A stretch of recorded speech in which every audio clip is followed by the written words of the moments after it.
right, Hans Stemsel here, Richardson Hitchins. How you feeling tonight, man? I'm feeling good. Excited for the fights tonight. Big night of boxing, and I'm just here as a fan. Who you got in the main event, man? To be honest, I mean, you know, to be honest, if it wasn't gonna be a good fight, none of us would be here to watch it. I think this is a real fight. This is one of the fights that we want to see. This is a real unification match. Two guys at 147. I feel like it's a tough fight. Boots want to redeem himself, obviously, from that last performance, and he never got the chance to take the belt from the champion. This is his time. Even though he defended his belt, he never got the chance to hear it. He took it from the champion. So I'm expecting Boots to get it done, but I don't think it's gonna be an easy fight. Let's talk about you now, man. Obviously, coming back in June, supposed to be against Kambosos. Everybody kind of wants to know why. Thank you. Rich, Thank you. Africa getting all the love in the world, man. Don't matter where he's at, man. But why is it gonna be Kambosos, man? Everybody, I mean not everybody, but a lot of people look at him and say he might not win a round against you. You're on like another level. Why are you fighting a guy like Kambosos, man? You can't overlook Kambosos. This is a guy that everybody wanted to see me and Teofimo Lopez fight, right? We couldn't get Teofimo Lopez. He had a mandatory. They chose to go that route. Why not get the guy that beat Teofimo Lopez? George Kambosos is a former undisputed champion. He's never lost to nobody but guys that were at the top of boxing. You know what I'm saying? And he also got a big win over, some are saying, one of the best fighters in the world in Teofimo Lopez. So this is a fight for me to prove myself. This is the fight that Liam Parrow was supposed to fight after me. Liam Parrow was supposed to beat me, and they were supposed to have Liam Parrow and George Kambosos in Australia. I spoiled their plans, but when Richardson Hitchins step in to take the Kambosos fight, they say I'm picking, I'm choosing, I'm picking, but it's boxing. At the end of the day, George Kambosos is a big name, and God willing, we get this victory done. This is one step closer to solidifying my name in the sport of boxing. You're not the type that, I mean, you talk a lot of shit, but I noticed the other day that you said something to Sabril Matias. You were just like, listen, man, I ain't vacating shit.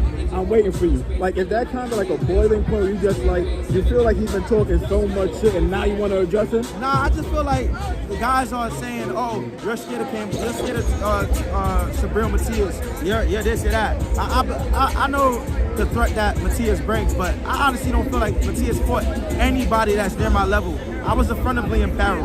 Liam Parrow is a good champion. He's a good fighter, but it was levels, and I couldn't see myself losing to Parrow in any given night. They say styles make fight, but it's levels to the game.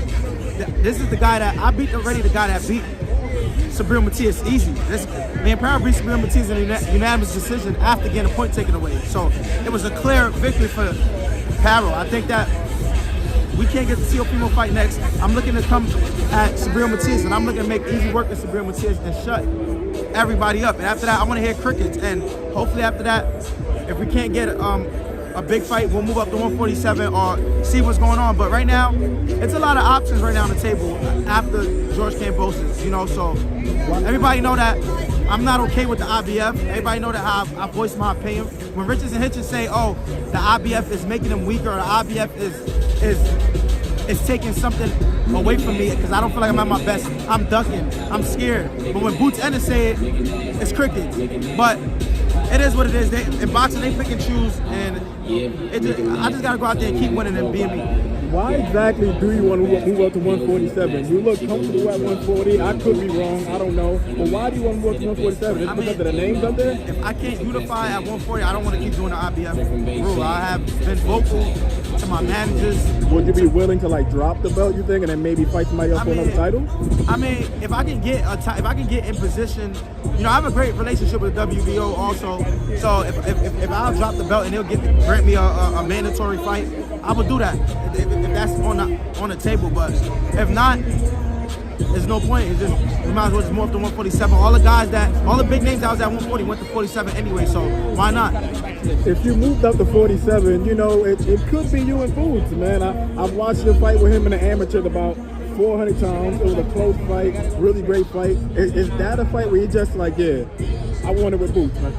I mean, it don't matter. It's with whoever. I feel like I'm one of the best fighters in the sport of boxing. So whenever the day comes for me to face any of the guys that's you know, also one of the best guys in boxing, will take the challenge. And so it don't matter if it's at 140, 147. It don't matter. But like you said, I do make 140. It's not hard for me to make 140, but I don't want to just hold on to the IBF and having to keep dealing with a 10-pound rehydration clause. So I'm looking to do what I can do with the belt. And when I say do what I can do, that means unifying. I don't want to keep defending the belt, making big fights with the belt. So if I can't get no big fights with the IBF, I'm out of here. Or we'll drop it and hopefully we'll get another title shot.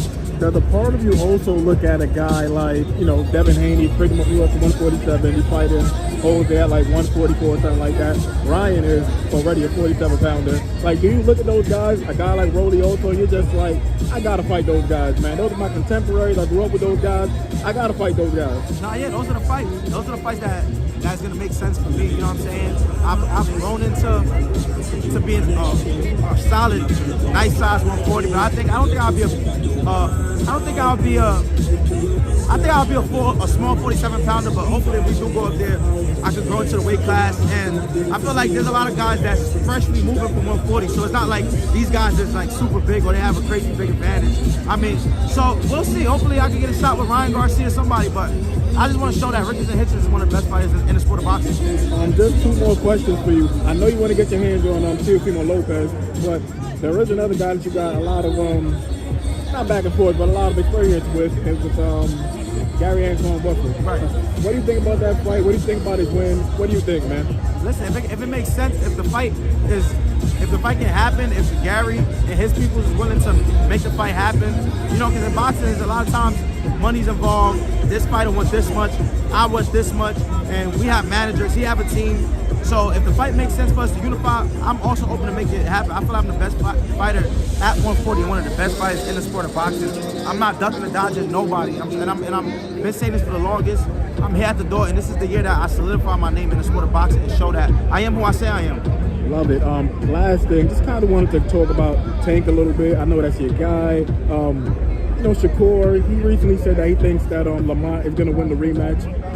I'm not going to ask you if you think the same thing because that's your guy, but do you kind of think like, look, man, if Tank ain't on his A game, it could go left for him? I mean, yeah, I'll tell Tank that, you know, behind closed doors. If he don't focus up, it can go left for him. But Tank is a true competitor.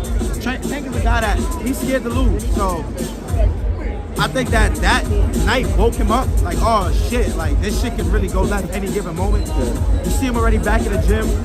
I see him already, like, you know, he's staying off the internet. So I think he just got to make sure he's focused, make the right adjustments, and just you know, go out there and give the best performance he can. You know, I think obviously them guys is both evenly matched. They have history with each other. They know each other. So I don't think that it's going to be that much big of a difference in a rematch. But with Tank power, anything can happen.